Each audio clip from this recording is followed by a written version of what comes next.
Notre séquence de la côte Est à la côte Ouest sur les subtilités, singularités ou curiosités de la société états-unienne. Patrice Ferrus nous a rejoint. Bonjour Patrice. Bonjour Pascal. La campagne présidentielle avec Donald Trump et Kamala Harris est en cours et on vote déjà, Patrice. Ouais. Et pas seulement par correspondance. Depuis quelques jours, les électeurs de Virginie, du Minnesota et du Dakota du Sud font la queue pour désigner le prochain président des États-Unis. Ce sont les early voters, traduisez par là, ceux qui votent par anticipation, un mois et demi avant la date officielle du scrutin, c'est-à-dire le 5 novembre. Et pourquoi vote-t-on si tôt ? Alors d'abord pour des raisons pratiques, puisqu'il y a quand même potentiellement 244 millions d'électeurs appelés aux urnes, tout concentré en un seul jour, en plus un mardi, un jour ouvrable où tout le monde travaille, eh bien c'est très compliqué. Écoutez les raisons invoquées par ces quelques votants de Virginie. Je travaille à l'étranger et je m'apprête à quitter le pays.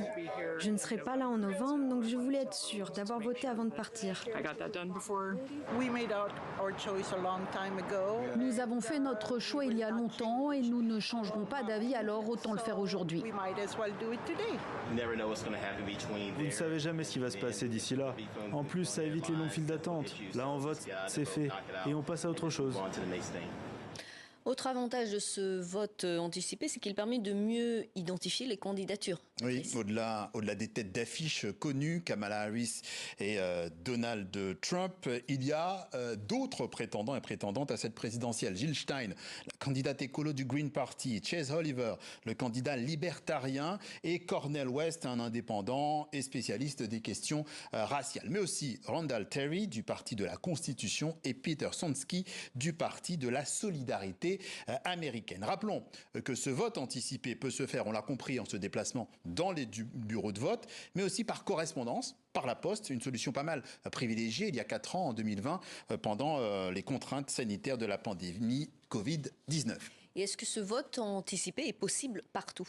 Alors de manière in situ, avec des électeurs qui se rendent dans des bureaux de vote presque partout. Seul l'Alabama, le Mississippi et le New Hampshire ne proposent pas de vote anticipé, mais il est possible dans 47 autres États, mais aussi à Guam, à Porto Rico et aux îles Vierges. Alors attention, ces 3 derniers territoires sont associés aux États-Unis. Ils ne votent pas à la présidentielle, mais pour toutes les autres élections locales qui ont lieu le même jour. Et puis, il y a un électeur qui attend cette possibilité de vote anticipé dans son État, la Géorgie.